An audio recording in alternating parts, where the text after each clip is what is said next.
family, welcome to another episode of Financial Freedom. I am your accompaniment on this journey and your host, Derek Brown. Thank you so much for tuning in. And as always, you can find us on Facebook and other streaming sites as well, like Roku, at The Hope TV. One word, same handle, at The Hope TV. Look, we have a wonderful show right now. One thing that's come up in the midst of this pandemic is that people have been getting retrained, going into different careers, really making a pivot in the midst of a pandemic. So once I came across this lady with a breadth of experience and a pivot, I figured she would be a great person to interview on the show. And so we're going to be talking to a lady named Waukesha Stafford. And she made a pivot from being a nurse to now the president of a construction company. Her dream job was to be a nurse and went to school for it. And she ended up as the president of a construction company. And then she got an associate's in construction management, and another degree in business administration, another degree in accounting, another degree in business management. She's QuickBooks certified. She's Foundation certified. She is ready to go, but she's successful. She's intelligent, and she's someone we definitely got to hear from. Ladies and gentlemen, please welcome Waukesha Stafford. Hello there, Derek. How you doing, Ms. Stafford? I am doing great. How are you tonight? I'm good. Thank you so much. And like I said earlier, when we were talking before we even got started, as a woman like yourself, I'm sure you're busy. I'm sure you have other things to do. So thank you so much for making the time to be with us tonight on the show. Well, thank you. Thank you for allowing me to come before your awesome audience. And thank you for just giving me an opportunity to just speak of my experiences. It is truly an honor. Whether you know it or not, you are truly a well-famed person. Hope TV has really blessed. They have made their debut and they have really stuck and stayed. So I'm just going to say we're looking forward to bigger and brighter things as you continue to grow. So again, thank you. Tell me more beautiful lies. Tell me more. I would not do that. I would definitely not do that. But one of my executive producers, Jennifer Carner, actually brought you to us, and I'm so appreciative of her. One of our other valuable team members, AC, facilitated so much. So whenever I'm given that kind of shine, I have to refer back to my team because they've been so good to me as far as allowing me to do this job the way that I can. So you just hit a milestone going back to your home city, doing something big. Tell us what that was. Well, I am from Macon, just like Pastor. And as you can tell with him, myself, I'm the same. I love my city. I do. Yes, I do currently live in Atlanta, but I love my city. And Macon has afforded me the opportunity to go back and actually rebuild my high school, my alma mater. Not only the high school, but the middle school, because they're right beside each other. About a $45 million project. And for a minority company, that is huge. And to just go back, walk the halls before we tore majority of the building down, it was a bittersweet moment. So I really enjoyed that. Thank you. Thank you for mentioning that. Definitely. That's beautiful. But it's a thing that you can go back to your home and actually make a tangible impact with a company that you're running. Like that's not everybody can say that. That's a wonderful thing. Go ahead. No, go ahead. Well, it is something different. It wasn't something I expected. If you would have come to me in my 20s and asked me or told me that I was going to be doing construction or even doing anything outside, I would have told you need to sit down somewhere because that was not me. So let's dig into that because one thing I saw in your bio that was so interesting is that you were a far cry from construction. And with so many people looking at different things and even starting online businesses and trying to figure out if they should leave their profession, even though you may have made your decision at a different time, I think the wisdom is still important when you're trying to make that pivot. You started off having your dream job as a child being a nurse. Tell us a little bit about that. And was it because that was all you saw, or what directed you down the healthcare field? It's one of those things that in the 70s and 80s, there were certain jobs that you looked at as those financially stable jobs. The health field Okay. has always been that. Yeah. Additionally, I've always been that caretaker, attentive to people, attentive to detail, and I thought nursing fit that so well. Okay. I didn't want to be the doctor because I felt like the doctor was so, there was such a space between doctors and patients. So the nursing seemed very hands-on, and I was so excited about it, and had gone into the part you don't know is that I had gone into the military. I had gone into the Oh, military as a medical specialist. So that was kind of my stepping stone to give me the right. eye opener to the field. And hmm so I was really excited coming out of the military, having been a medical specialist. It was just a stepping stone for me. So to go into nursing was something I just look forward to. I thought it was going to be a great job to stabilize my future, hmm and got there. And I'll be honest with you, Please the do. work was a little harder than I thought. To be Okay. honest, Okay. it was a little harder than I thought. But Okay. additionally, I was working for a construction company, and hmm that was just that, that bridge to kind of maintain you while you're in school. So I Right. figured being in school, working, I'm good. So I'm at a So let me ask construction you. company. Go Let ahead. me ask you this before we get too far off of the Oh, nursing okay. thing. As a woman, as a Black woman, did you feel welcome in the nursing field, or was it something that you still kind of had to forge ahead once you got there? I'm going to say that in the military, uh, in the nursing field, it was it was far and few. Okay. You did not see a lot of minorities in the nursing field, in the military at that time. Okay. Once I came out and went to class, it became more evident that Mhm. minorities were not a very strong, did not have a very strong presence at that Okay. time. You Mhm. saw a few, there were a few in my class, but not so many that, you felt like it was a 50-50 type thing.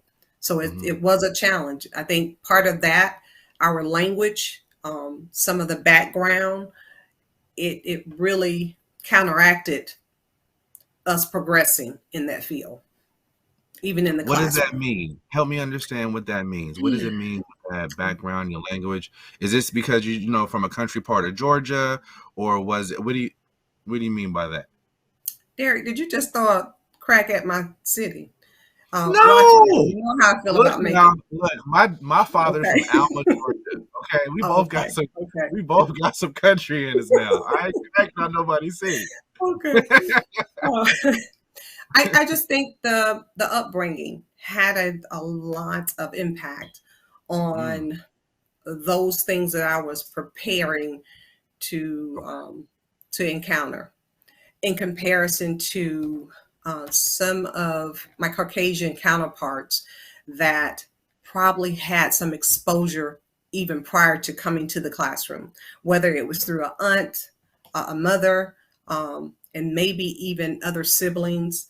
mhm, There were not very many people who were in the medical field for me to kind of look to and obtain guidance in comparison to now. I will say that now I do know that to be very different. I have friends who are nurses, their yeah, children are nurses, and yeah. so it is a very different sector now.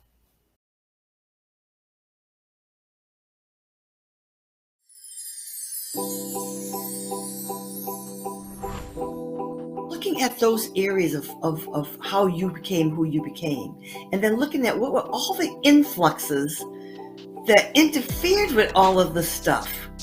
We don't like to do that. That's too much work, Selena. Sometimes you have to take it in small pieces, in small fragments. You can't just run through it and say, okay, let's merrily do this work. It'll be fun. No, it's not fun work. It's painful. But we have to do it to get through it.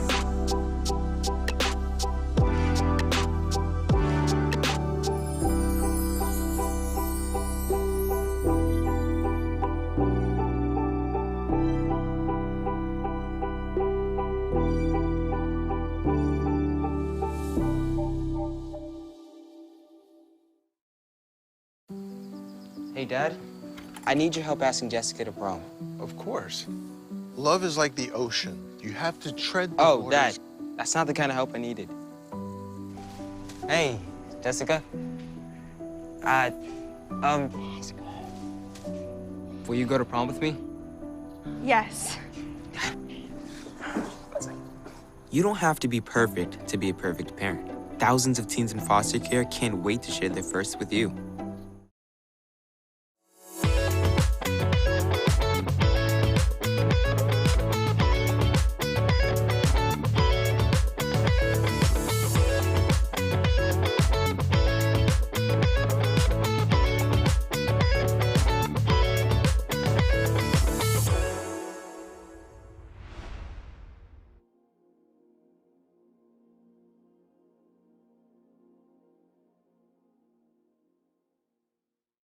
So what did you see as a child? What were you exposed to? And how did you get from not even seeing the nursing part? What did you see that you could be as a young Black woman in the South or in the military? Okay. What did you see that became an option for you? Was it the military thing was the only option that you felt? Well, honestly, yes. It was that or either obtain debt, by trying to go directly into school.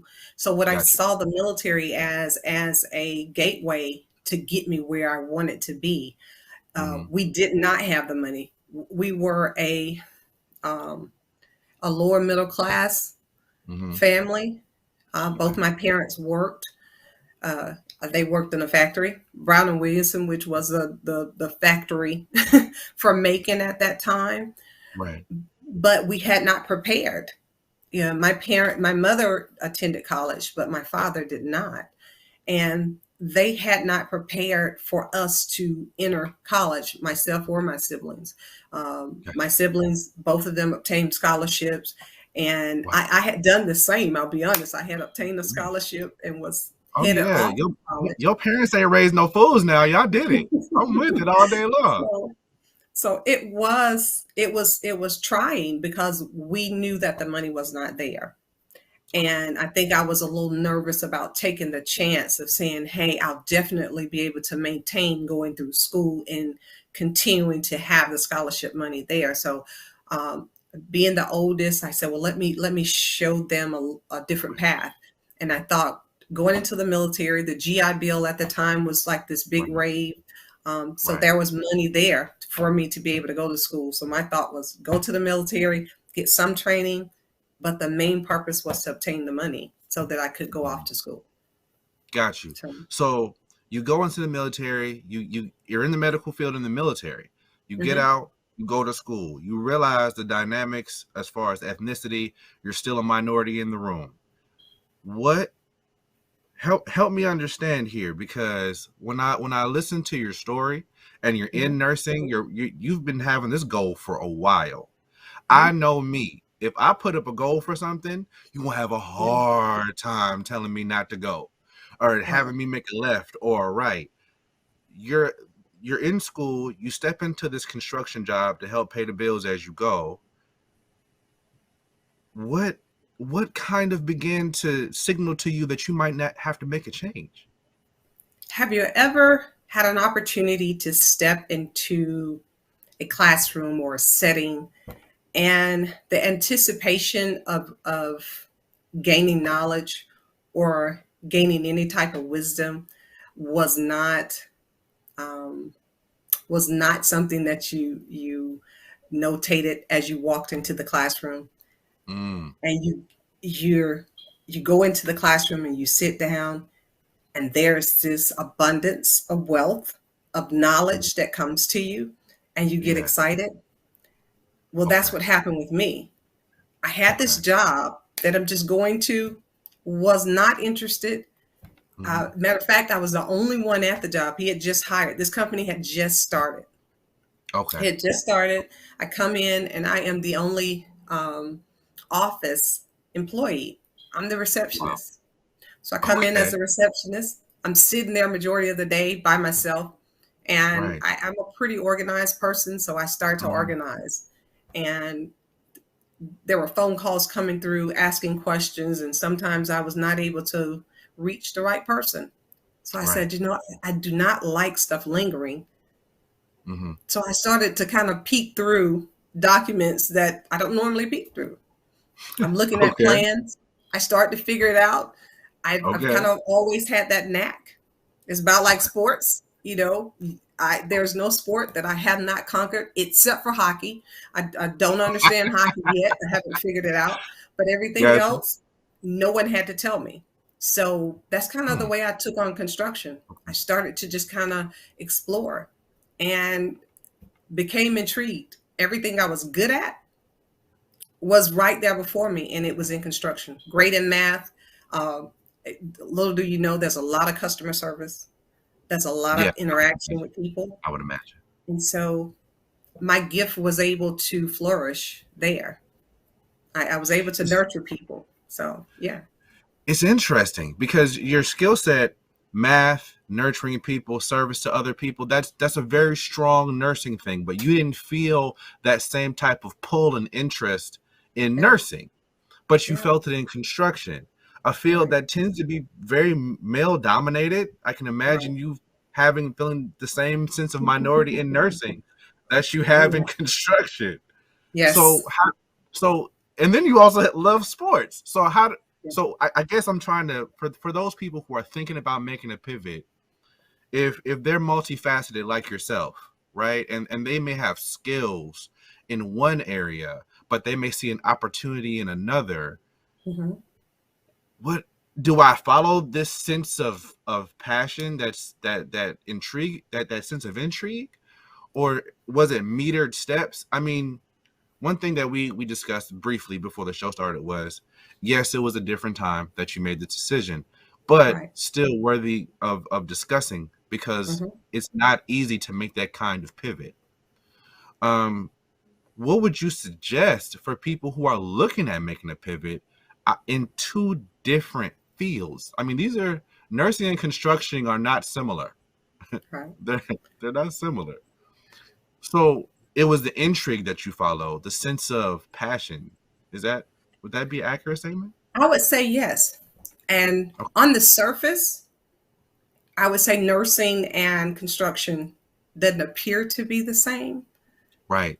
But in From the outside actuality, looking in, yeah, right. I'm gonna go to the construction terms. The foundation of it is Uh-huh. very much the same. We are Mm, taking care of you. You're bringing your finances to us, your money to us, and saying, "Hey, we want this project." And I know you've heard of plenty of, whether it's through a show or whether it's through just personal encountering with someone right. who has said, "Hey, I had a project at my home, and the gentleman really took me to the cleaners." I'm Yeah, I have. responsible for making sure that a project is coming together.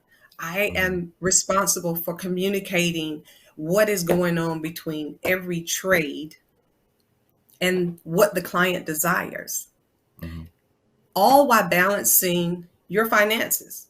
Because I have to maintain that budget. I've told you I Mhm. can do the project within a certain budget.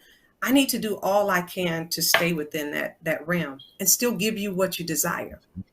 If it's not there, I want to tell you that in the beginning.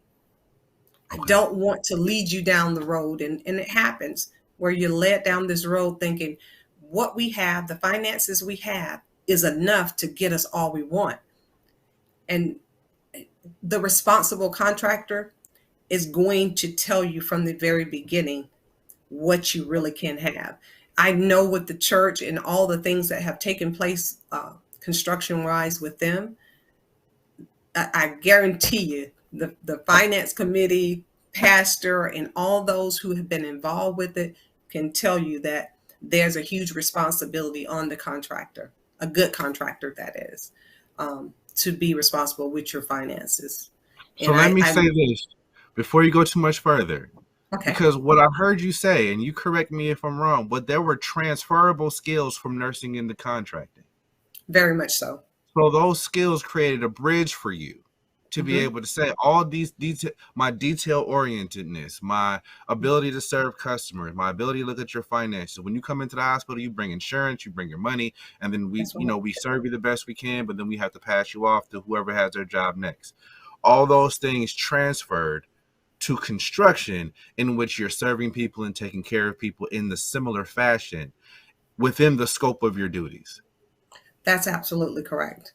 And I would offer the advice I would offer to any young person that has started on a path and they're really geared towards this path, but they're pulled or they see some interest somewhere else.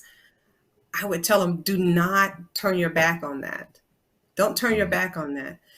There's nothing wrong with exploring it. Okay. Don't do it solely because of the salary. Okay. I believe wholeheartedly, no different than with construction, it will come. Okay. It will come. If I am responsible at that job, I believe all those things will come. I started off as a receptionist, $7.50 an hour. Mm-hmm. And I don't make $7.50 an hour now. Okay. I mean, as a president, I hope not. Unless you are just a billionaire and you don't need the money and you really are doing this for the love. I hope you're not making $7.25 an hour. By no means. By no means. So, but I would just encourage our young people. Now, and you're finding that out. I just listened to the Willie Moore Jr. show. And one of the things that they talked about is why more people are not returning to work. Right. It is because they are opening businesses. They are pursuing those things that probably have tugged at them the entire time. Right. And they're going to find that it's easier to pour into it. They're going to find that the hard work is worth it because guess what? It's been there. That tug has been there. Okay. And when you can pour into that and really plant the seeds, they're going to come up. They will prosper. I'm positive. And more than likely, it's where God willed them to be in the first place.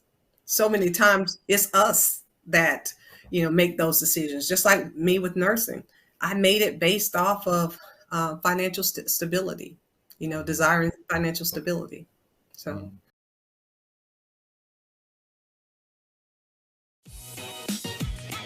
What's up, y'all? It's your boy Jermaine Dolly, Mr. Hello Dolly himself. And guess what? You're tuned in to Tea and Worship with my homies, Mignon and Corey. Keep it locked, y'all.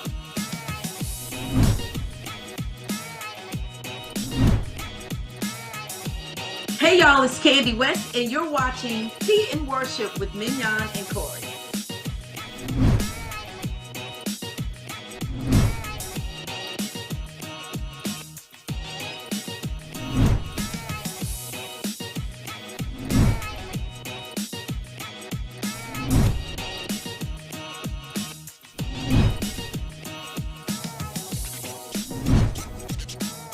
It's your boy James Fortune, and you are watching my favorite news show, Tea and Worship, with my sis Mignon and Corey.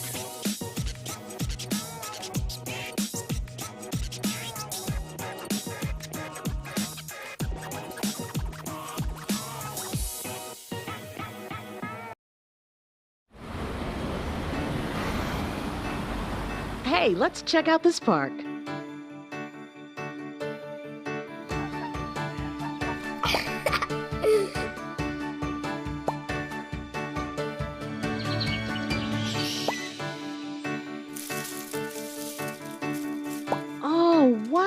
That's really cool. To find a great local park or forest near you, go to discovertheforest.org.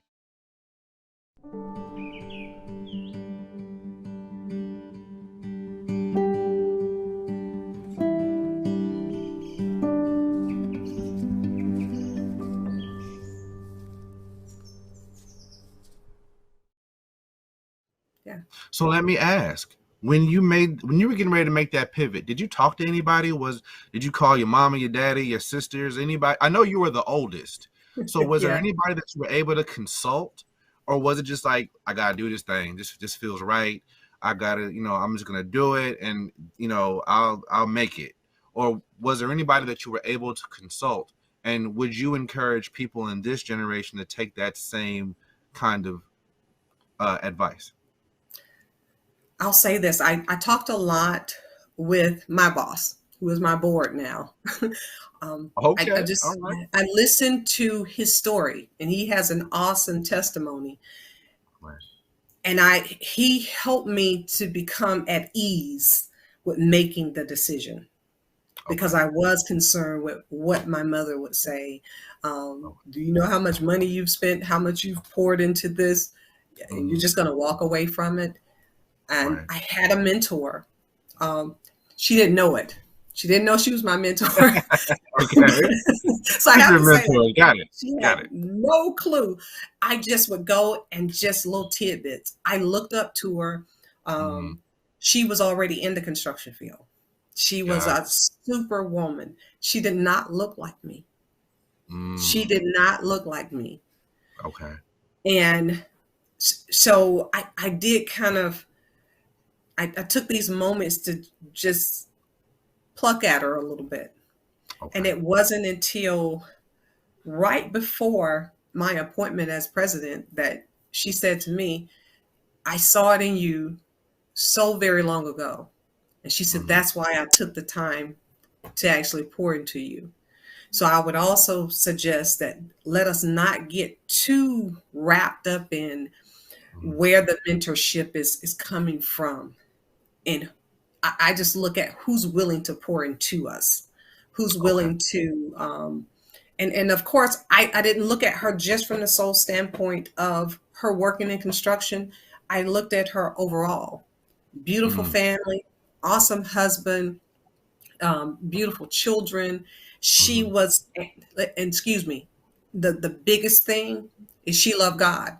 I needed someone who was spiritually grounded too, because I was in a transitional moment too. So there were certain parameters that I started to look at. Didn't realize they were as important until later, but they were very important, because the advice that you receive from them usually is coming from their spiritual stance or their growth spiritually. So that made a huge difference for me too. Let me ask. So let me make sure I'm hearing you right. So you got ready to make this pivot. You took the time to talk to the people who were already there. One of them was the person who started the business, who is now your board. And, he gave you a little bit of advice, but it doesn't sound like he made up your mind for you at all. And then you got a mentor in that field, and you began to pluck gems from her after you kind of assessed that this person would be a healthy individual in your life. And then after you got that, it seems as if you kind of sat back a little bit more to kind of mull it over, and then you began to make more moves.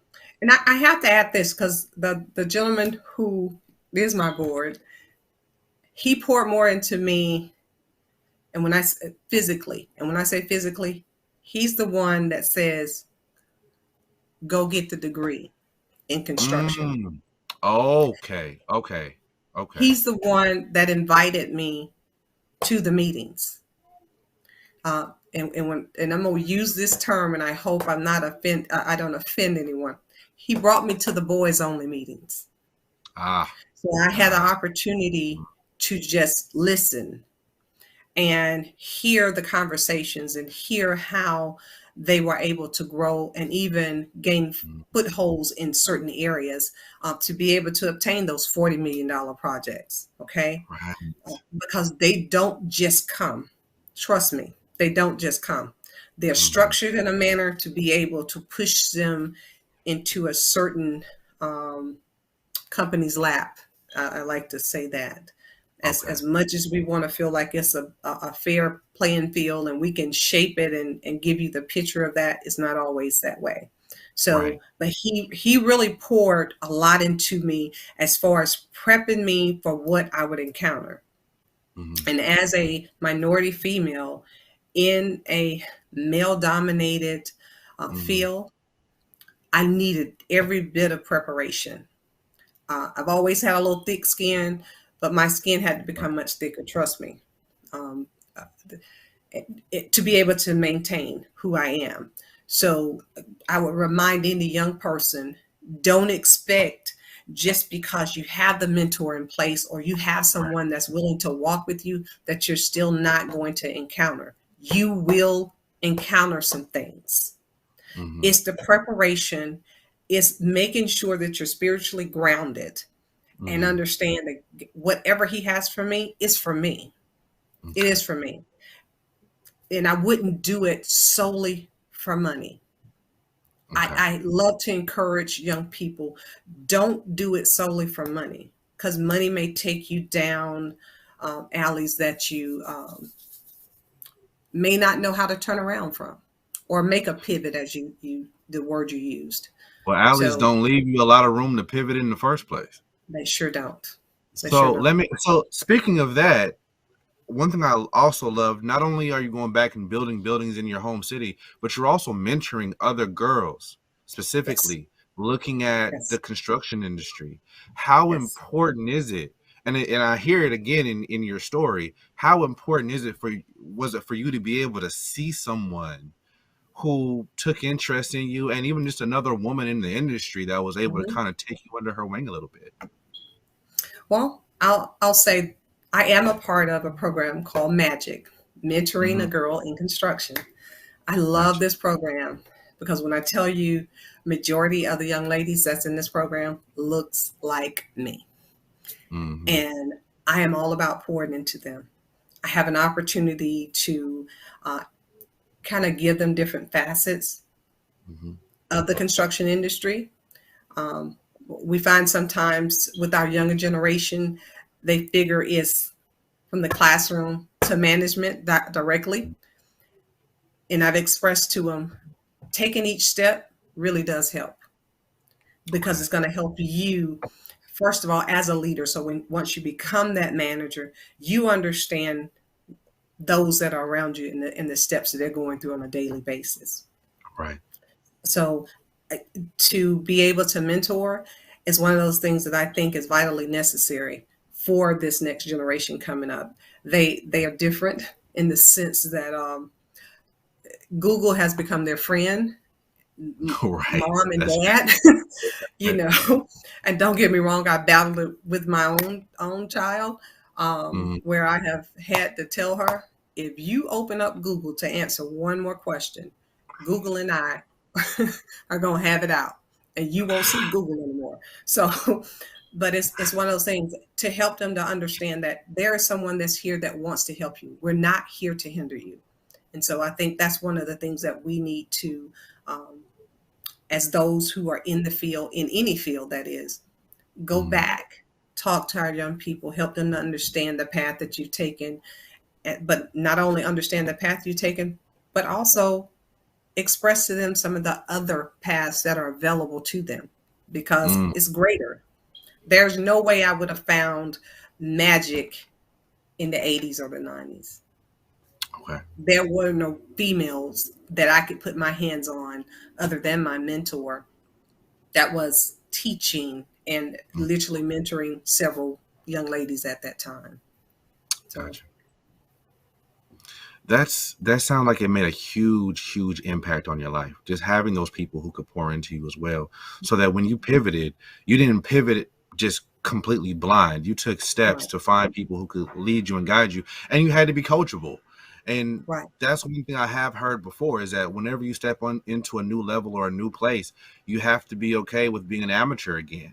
So you that's may have right, had experience in the military as a nurse or a medical aide, and then you come out and go to school in a place where you're familiar, and then you step off into a completely new zone, and then you say, okay, I need somebody who can teach me something about these things. I need to be coachable, I need to be available, I need to be willing to learn, I need to be willing yes, to listen to this advice, I need to be that's right, willing to come into this space and know that this space is gonna have just as many challenges as the nursing, even though I'm more passionate about learning in this space. that's And right, I think that alone is incredible to your story, because many people would have dipped out. They would have left immediately when they hit that kind of resistance, especially in the time frame that you were doing it as a Black woman. yes. Um, that's nothing. That was nothing nice. So you deserve to be commended for that alone. Thank you, Darren. Definitely, yeah, Thank you, definitely. thank you, Well, thank well, you. look, for this episode, we're winding down a little bit. Tell Okay. us where we can find you and your company, so that anybody that got some construction needs, they can come to your Okay. business? Okay. Well, on Instagram at Keisha Staff and Facebook. You're going to also find our company at Stafford Builders, Instagram and Facebook. So, and I am on LinkedIn at Keisha Stafford. Gotcha. Well, thank you so much for being with us. It was awesome. Thank you for taking your time, and it's so beautiful that you did so. Stories like yours need to be heard. Thank you. Thank you. Thank you, Period. Derek. You've Period. been awesome. Look, you helped me look really good. I just want to tell you that. Thank you. look, tell the truth. You've done some Thank in the you. 70s. You was Thank you. there was Thank you. wasn't as many initiatives now as there was. It is well. You was pushing through some stuff. Look, ladies and gentlemen, this has been Waukesha Stafford, the president. The president. I just want to drive that home a little bit. The president of Stafford Construction and Consulting. She is doing incredible things. Ladies and gentlemen, thank you so much for joining us. Please join us again, and we'll see you again next week. Other than that, be safe out there. Thank you.